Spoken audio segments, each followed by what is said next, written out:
हमारे साथ आज सेट पे मौजूद हैं Rehana Sadiq and Ruth orally. दोनों चिल्ड्रन हॉस्पिटल से ताल्लुक़ रखती हैं और वुमेन हॉस्पिटल से ताल्लुक़ रखते हैं, और ये दोनों का बैकग्राउंड चैपलेंसी से है। जैसा कि आप जानते हैं कि chaplaincy is a really broad area, और हमारी कम्युनिटी में हम लोग इस चीज़ को इतना वो नहीं करते, है ना हिना? मेरे ख्याल में अगर हम अपने गेस्ट स्पीकर से इस हवाले से ज़्यादा बातचीत करें तो मौजूद है कि ताकि फिर हमें अंदरूने खाना जो है वो इंफॉर्मेशन मिल सकेगी ज़्यादा। So Rehana, welcome on board and welcome on board Ruth. Rehana, we'd like to, take some questions from you first. So since Ambreen introduced you or introduced your background as such that you are associated with the Women's Hospital, so would you like to explain to us, or just a brief introduction of how are you people preparing for Ramadan? Okay. Well, first of all, Assalamu alaikum. Wa alaikum assalam. And Ramadan Mubarak. Ramadan Mubarak, yes.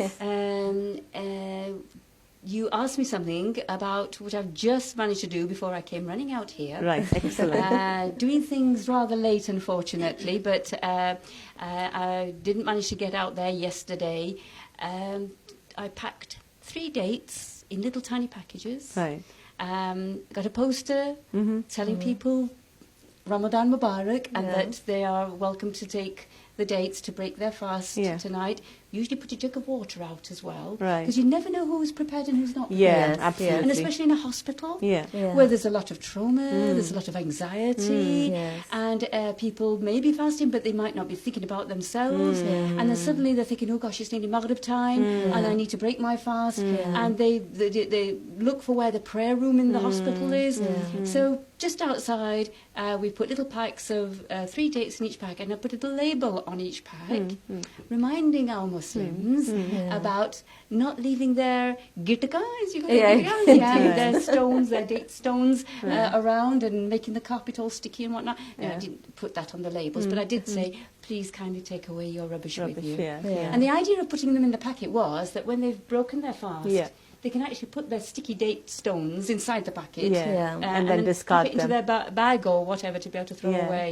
So that's one of the things that I did just before I came out today. Right. That's a lovely thought. Yeah, that was a lovely thought and a lovely action as well. Ji Amreen, aap kuch keh rahi thi? मैं कह रही हूँ कि it's also like thinking about those who are in the hospital, as you said, कि a lot of people go through traumas, and those who are in the hospital, we know that they are isolated because the women जो hospital में है वो अपना रमजान उस तरीके से नहीं गुजार सकती जिस तरह वो गुजारना चाहती हैं.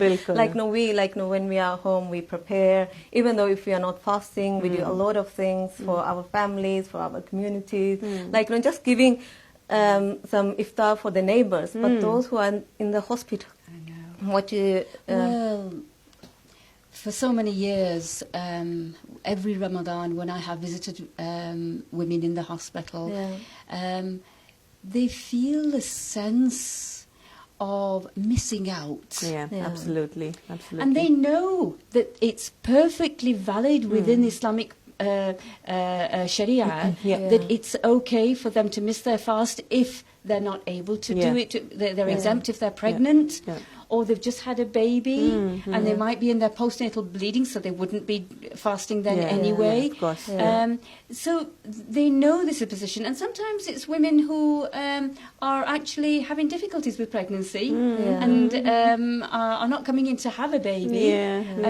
Or it could even be a woman who is of younger or better age, but it's a gynecological problem. It's not to do with maternity and babies. No, because of which probably they're emotionally turbulent as well. Yeah, so there could be a variety of different reasons. But nevertheless, while they know that they are exempt from it, they do feel that they're missing out on the blessings of Allah. And my sisters, one of the most beautiful things that I love to remind people during this time is, remember how Muhammad sallallahu alaihi wasallam told us, reminded us that everything is based, all our actions are based on our intentions. Absolutely. So depending on that intention and that desire and that want to be able to fast, but being prevented from it takes nothing away from them in terms of their rewards. Absolutely, absolutely. That's between them and Allah subhanahu wa ta'ala. Who are we to judge, as long as they've made an intention. But I hear what you were saying, Ambreen, because we are human beings. Absolutely. And even though we know that Allah is still rewarding us for what we couldn't or not able to do,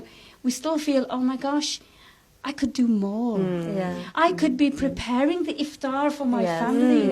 I could be having rewards in that as well. Or just being there, watching your family break their fast, even if you're not fasting. And let's face it, it's a different environment in the hospital. Because क्योंकि हिना ऐसा भी होता है क्योंकि I have worked as a chaplain in the hospitals. I have been there and seen that. क्योंकि ज़्यादातर ऐसा होता है कि parents अगर उनके बच्चे बीमार हैं, they will end up thinking that Allah हमें सजा दे रहा है, Allah God is punishing us.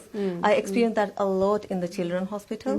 कि अगर कोई बच्चा बीमार है तो माँ बाप के ज़हन में यही बात आती है कि हमें किसी चीज की सजा मिल रही है. Even in Ramadan they will go with that guilt. अच्छा, उसमें होता यूं है अमरीन कि बेसिकली हम इंसान है ना, और इंसान खता की पुतली है.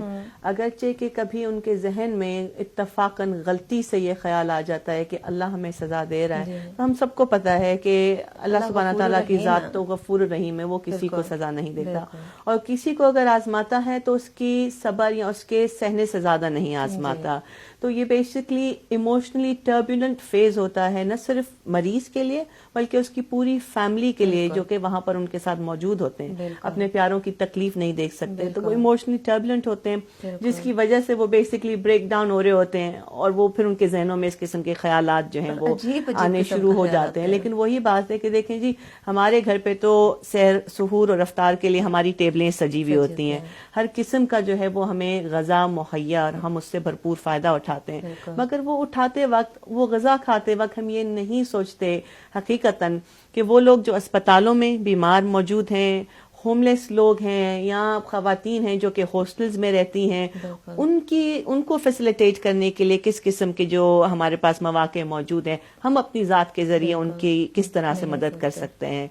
तो इस हवाले से जो है वो बहुत अच्छा लगा आपसे ये सुनकर कि आप लोगों की जो है वो इदारे के हवाले से preparations माशाल्लाह इतनी अच्छी हैं, और आपकी अपनी as an individual person, you told us earlier that before coming here, you'd prepared, small little packets with dates in them, and with a cheeky note on top that, you're supposed to put the dates back in the packet, and that's what they're meant to be for. So that's a lovely, what would I say, gesture from your end. Jazakallah khair. Doing that is really for the people who go to the prayer rooms. But not all the patients are able to go to the prayer rooms. And with chaplaincy, what we're about is not just only providing provisions of worship, but it's about being aside the patient. It's about sitting with them, being with them, making them feel that you're part of their agony. And to completely all the time show your rahmah, your mercy, and that compassion. Because this is a thing that will help to empower them. This is a thing that's going to help them to start to feel themselves and a sense of well-being. And having said that, when we think about the patients, we normally think they are adults. They're women, they're men, but they are also innocent children. As Ruth, you are based in the children's hospital. Would you like to share your experiences from the children's hospital and the kids there and the Ramadan celebration? Yeah, well, I think for me, I would say being able to work on a multi-faith team it's a huge privilege, a really big privilege to know that we can, we are good friends. Even though we may believe different things, we're good friends, and we're working for something very precious together. So my role would be to ensure that every one of our represented faiths has got two main celebrations each year. So we would possibly focus more on a bigger celebration for Eid. And then over Ramadan, I believe our Imam will be providing dates at some stage. It may not be there all the time, but he often does put out dates for that as well.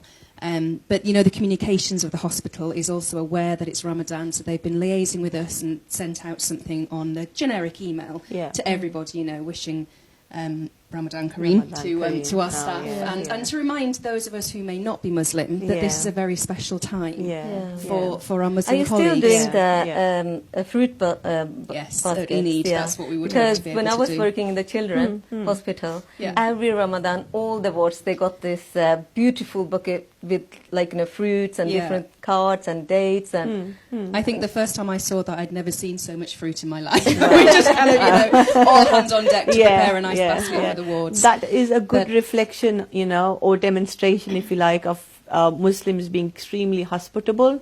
And then that hospitality reflects even more during the month of Ramadan. Literally everybody is like out there on the streets, especially in Birmingham, if you would know that literally every day people are having, open iftars, which is free to people from all races, all faith, It's just the spirit of celebration. It's the spirit of hospitality that, we're all one under the same roof. And, nothing divides us based on the cultural backgrounds that we come from, based on the racial backgrounds, or anything for that matter. Ramadan is all about celebrating peace and unity. Yeah. So it's wonderful to know the way that, your organizations have come together and they're celebrating the spirit of Ramadan. And not only that, but, as Sister earlier on mentioned, that you are not only, celebrating the spirit of Ramadan, but you are basically present there, with those patients at the hospital and making them feel that you're a part of them and you're part of whatever that they're going through. So you're basically giving them, spiritually uplifting them, emotionally uplifting them, making them feel that, right, it's just not you, but we're there for you and we're there with you in this entire experience. So how beautiful, would that be? I mean, as Ambreen has said earlier on that she's worked as a chaplain, so she's got a first-hand experience. I don't have that first-hand experience, though. Yeah, to be honest, I was used to work in the adult hospital. When I worked in the children's hospital, it was just a new word for me because it was so painful to see the children in pain. And also she does a lot of children activities with the children and different wards, and I want you to share those activities so the audience can learn how absolutely. How you do the spiritual work with the children, because normally when we speak about the spirituality, it's always limited to the adults, that they know what the love of God is, they know what the love of Allah and Rasul sallallahu alaihi wasallam is. But by doing the spiritual activities, you actually get to the core, the point of children's heart. So would you like to share that? Yeah, absolutely. So, as a team, we would offer pastoral, spiritual and religious where appropriate care. And I remember, Ambreen, when we worked together, calling you in once or twice and saying, I need some help here. Because there are aspects, obviously, for myself as a Christian that I was not able to offer. But when it comes to spiritual care and pastoral care, we will visit patients. It doesn't matter to us if they're the same faith, a different faith, or if they even have no faith. But as Ambreen said, it can be a very confusing time for children as well as their parents. So, of course, at the children's, we're supporting the child, also often siblings and the wider family as well, as I know you do at the women's as well. And, of course, we are one trust. We also work together in that way. But to be able to come alongside and to offer activities to the children, to help them think through some of their spiritual needs, which really are pretty much the same regardless of what our faith is or whether we actually don't have a faith. The need to belong, the need to be connected, exactly, to have hope and, to be able to offer something back to society as well, not just be the receiving. Just to feel alive for that matter. Absolutely. So, we have a variety of activities, and one of the things we will do is we'll give children choice. We don't just roll up and say, right, we're going to do this today, like it or not. We'll offer some choice. We'll try and find out what individual children enjoy doing as much as possible so that we can actually tailor for the children as well. But, we have different activities. One is a bead activity, which can help children to think through what they feel they already have in their life, and to give thanks for those things. But also maybe to think through what do I need more of? Or what do I feel I haven't got that I need? You know, and to think through those as well, and then to help the children move forward. And also into being able finding to, you out. know, be grateful for what they've got already. Yeah. Yeah. And I remember, like, I was doing one of the day, I was doing one activity with a child, and I said, like, you swatch the cards, scratching the cards, and I said, he was like, okay, what shall I write? And I said, you can write, I'm happy. So he wrote, I'm happy. Beside that, he wrote dark. And when I read the dark, my heart sank, and I was like, oh my God. And then I said, oh, that's when he showed me, and I was like, well, that's beautiful. So you're happy? And I was like, yes, because actually I was forcing him to be happy in that situation. And then I asked him, why did you write dark? And then he was like, because I am so sad. And I was like, why are you sad? Because my dad, he never visits me. He's so busy working. So kids, they go through a lot of emotions, but they don't know how to talk about that. So through the activities, you are able To engage them. Yeah. And to be, if you like, an external person, because often, many times, children will, not always, but often will protect their parents. Yeah. So they won't share the things that are really burdening and harming Yeah. them. So if we can come along, you know, as an extra person who's not related to the family, to give the child that opportunity to be able to speak out. Yeah, just the non-biased support, you know, just yeah, to make them absolutely. comfortable so that they can Absolutely. vent. You know, because really, really important. Children are very sensitive, and as you said, that they may not be able to, you know, share what's going on within their minds. Yeah. It's also the dynamic in the hospital, because when you work there, it's just like, you know, the whole dynamic is changed, because sometimes parents talk about the diagnosis in front of the kids. Sometimes the mother will start crying in front of the kids that Allah is testing me because of my son is having this, or my daughter is having that. And just imagine the responsibility we are giving to those kids, you know. So that's something I think as an audience, हम सबको इस चीज़ से ना सोचना चाहिए. बेशक हमारे बच्चे हॉस्पिटल में हों या ना हो, हमें ये सोचना चाहिए कि हम अपने बच्चों को कौन सी रिस्पॉन्सिबिलिटी दे रहे हैं, क्योंकि हम अक्सर उनको ऐसी बातें कह देते हैं जो उनकी वो रिस्पॉन्सिबिलिटी नहीं होती. Like we take our frustration on the kids. Yeah, we do that. We tend to do that most of the time. जी नाज़रीन, ये एक बहुत बेहतरीन जो है वो बात कही है अमरीन ने, कि हम अपनी रिस्पॉन्सिबिलिटीज़ को फेस करने के बजाय वो जिम्मेदारियां जब बच्चों के सामने डिस्कस करते हैं तो हम उनको ओवरबर्डन करते हैं, और बच्चे वो चीज़ें सुन के जब ग्रो अप हो रहे होते हैं तो वो उनकी पर्सनालिटी का हिस्सा बन जाती है, और जहनी तौर पे बच्चे जो हैं वो एक नॉर्मल बच्चे की तरह जो है वो ग्रो अप नहीं कर पाते, बल्कि जहनी तौर पे जो है वो इंतशार का शिकार रहते हैं, दबाव का शिकार रहते हैं. तो हमें ये बिल्कुल कोशिश करनी चाहिए कि जो भी बात हमें करनी है, अगरचे कि वो हमारे बच्चों के एज ग्रुप के लिहाज से फ्रेंडली नहीं है, तो हम कोशिश करें कि उसको अपने पास तक रखें, या कि जो है वो किसी और बड़े एडल्ट के साथ शेयर करें, बजाय इसके कि बच्चों के सामने ओपनली ये बातें हम डिस्कस किया करें. जी अमरीन, आप कुछ कह रही थी? नहीं, मैं ये कह रही थी कि सिस्टर हाना के साथ भी मेरा एक ऐसा तजुर्बा हुआ था कि we were like, no, there was a mother and her child passed away, only 5 months. And she called me because I was on call, and we had to do ghusl. And I went there and I was like, are we supposed to give ghusl? Would you like to share that experience? Because it was so lovely that, you know, even though it was painful, but at the same time it was beautiful. Obviously, in a maternity hospital, in a department with maternity, you will naturally find that sometimes women will lose their baby.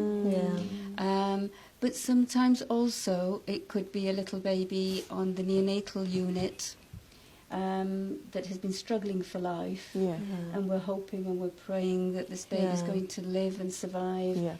And the baby may or may not. But in this case that you were talking about, Ambreen, when you came over to the women's hospital, subhanallah, the baby was very, very little, very tiny, very little, and we have facilities at the women's hospital. Now, I'm not saying that all hospitals have this facility, but at the women's hospital we have some beautiful facilities for doing ghusl and kafan, all the preparations for burial, the last rites for baby. And the experiences I've had are that sometimes parents can't cope at all with it, but they are so grateful that there's a chaplain, a Muslim chaplain that can do it for them. Sure. Yeah. That's one thing.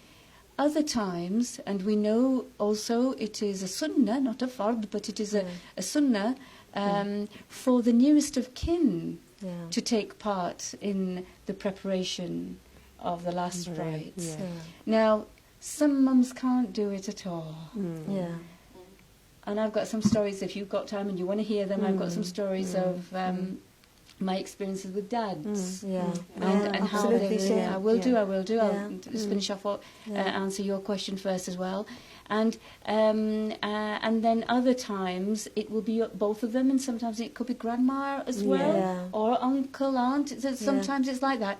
But the chaplain's role is not only to do the actual last rites of the baby, the ghusl, the kafan, or whatever is required. It's not only that, but it's also to help that family to be able to do it with them if they want to do it with them. Absolutely. And it's holding that person and helping them to find the strength to be able to do it themselves. And that is an amazing experience for families who are able to do it. It's an amazing experience. And the closure that they find if they're able to do it. Now, I'm not saying it's anything wrong. We completely understand everybody is different. And that's one thing about chaplains. We're never judgmental. We are there for everybody of any faith and of no faith. But if you have somebody of a specific faith who says, I need this religious act, then naturally we make the referral. So I would say to Ruth, can you go and see little Joe, please? I said hello to him, and it was lovely speaking to him. But actually, do you know what? Especially Joe's mum, she could do with a little bit of help, and she's from a Christian background. So we make those referrals so that our families in the hospital can get the right type of support that they need. So going back to our the work when it comes to sad things like death of a baby, it's different for everybody. The people who can't be there and ask us to do it, MashaAllah, they know and Allah knows. And this is the best that they can do. And it's their responsibility to make sure that they complete whatever is necessary in Islam for their baby who has now passed away, right up to burial, etc. But there are those who, and we're all different. There was one woman who said to me, she said, no, Rehana, this is my baby. And I'm telling you, this baby was a bonny, big baby. And she said, if there's nothing else I can do now, this is what I want to do for my baby. There won't be anything else left for me to do for my baby. And I will never forget that woman. She wasn't very religious, but she did... and I just want to be able to say that everything that we are sharing, we know we will not share anything which is confidential. So our stories actually pertain to 100 people. So nobody would know which lady I'm talking about or which dad I'm talking about. So she said, I want to do it, Rehana. But you're the chaplain, I want you to guide me. So mashallah, that's all. I didn't do it, she did it. And she knew not to wail and lose herself. And her tears that fell from her face were dripping as she was preparing her baby. And I was saying, you do this and you do this and whatever. She was doing all that. She was basically washing her baby with her tears, bless her. And then when it came to the kafan, she said, can I use my white scarf, please? So she wasn't a lady who normally wore a scarf, but she had her own scarf. And for the times when she wanted to pray, she used to put it on then. She said, can I use my white? And I said, of course you can. And it has some stitching and whatever. And I'd already explained to her about what we were going to do before we were going to do it. And she realised that it had stitching all down the edge. And the sunnah again, the way of the Prophet, peace be upon him, is to have unstitched Yeah. shroud. Yeah. Yeah. Yeah.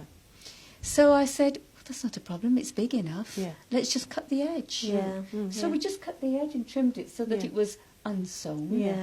And she used this and to wrap her baby with my guidance, and it was just absolutely amazing and beautiful. Yeah. Sure, What I'm I sure. also remember from the, like, because what you're telling is a lot of pain, but at the same time, it's so rewarding to work with these kind of, families who are Yeah. going through a lot of pain, but they love the support, because even though they have extended family or friends coming and visiting them, but they can't speak to them. That's one of my experience, that Yeah. they are supported, but they are there to actually support them. Well, patients are frightened to hurt their loved ones Yeah, as well. yeah. They So don't that's always another want to thing. share their Yeah. pain Yeah. with them. Yeah, yeah. Or sometimes they want to have a good cry, but they don't want their family to see them Yeah. having a Because they good don't want cry. to hurt them. Yeah. So there are a Yes. lot of emotions going, Yeah. like they are going through. So going back to you, Ruth, I know that you also do like a lot of multi-faith, and we had Eastern, even though it's a different faith, Christianity. But during the Eastern, what she does is she brings in the chicks. Even though there are a lot of pain in the hospital, but we also do some fun activities so the people can, Be distracted. Yeah. Yeah. Yeah. Yeah. Although actually the chicks offered a lot more than distraction, and I think as a team we've been absolutely bowled over by reactions from the children, yes, Yeah. but also from their families, from the staff. And I mean, if you Google chicks in our chapel, you'll find stories from two parents from last year actually, and Right. some of the stories that the parents shared, the reasons that this had meant so much to them. I was filming them, I was off camera, but listening to these stories, I'm like, we had no idea that this would touch so many people from hearts, so many yeah. different areas in such a deep way, and offer so much hope, as well as just having a distraction. But we do make sure that we celebrate well together, and we help each other as well. So although Ramadan isn't something that I celebrate, it's special and important to my sisters, and whatever. Yeah. So so to be able to facilitate and to make sure that celebrations go well. We do the same, Holy Hindu festival. I was in the hospital completely covered in multicoloured colours. But again, to be able to go with our brother who's our Hindu chaplain and to say, we're here together to celebrate because this is important to him. And so I'm able to join. It's all And about respecting each other's Absolutely. faith, each And- other's choices in life, and just to celebrate the feeling of togetherness. And as Ambreen was saying, Easter, Christmas, you guys come and support us in the activities that we're doing. And I think there's something very precious in being able to share with each other those and important for things. others to be seeing us doing it together. I think that's powerful in Great itself. example. Yeah. That sets great Yes. example. Yeah. Although I did have to sit on a bus through Birmingham with Rakesh completely coloured. Somebody did ask us a question. That would have been a bit of an experience there. We laughed. Yeah. And I also believe that this chaplaincy team is a great example for our community. Yeah, Okay, even absolutely. though we have different faith, but we are sisters and brothers in humanity, and we stand together in each other's sorrow and we support each other. There was once a time when I was called out, and it was by a Christian woman. And it seemed a bit strange, but the nurse who called me, he said, she's asked for a female Muslim chaplain. And I said, oh, okay. So I didn't know what to think on my way to work, but she wanted that. And when I did go, apparently it was her husband who was unconscious, and he was in a coma. All right. And wasn't going to. She was told that he wasn't going to survive. He was a Muslim, and she wanted this. She was Christian. She wanted to make sure that she would be true to her husband in giving him whatever he would want at the end of life, according to his religion. Yeah, yeah. And wasn't that So beautiful? That's And amazing. and that's why she called me to talk to me. And actually, you know, sometimes the religious advice bit is actually the easy bit because it's about Islam and it's about the things that you've learnt, and you can, you know, they've or fiqh, jurisprudence, etc., which you might need to make a phone call or two sometimes. But you know, it's about those things. And that's often the easy bit, but the other bit that's not always so easy is knowing how to hold that person. I'm not talking about physically hold them, spiritually hold them, and, you know, how to hold that person and how to be that crutch that they might need for that time and how to be that support that they want at that time. Because you see, usually around that time when they're completely broken down, you know, even if you're able to just provide them with an active ear, makes, you know, makes the experience so much more easier. Yeah, you know, absolutely. for them. Well, Because their predicament, you know, bless them, is unique to themselves. Only they know what they're going through. Absolutely. All we could do is, you know, just be there by their side, you know, being able to give them an active ear and make them understand that we're there with you in this, you know. I think if every individual starts realizing that it's, you know, our individual responsibility to help and support people out there, you know, regardless whether they're going through a tough time or they're just, you know, enjoying and celebrating the festive season. We should realize that, you know, we are accountable for our own, you know, actions that we take. And the fact that we should take responsibility to help our, you know, brethren in humanity out there, especially when they're going through tough times. So, and that's the spirit of Ramadan as well. So, Amreen, in regards to that,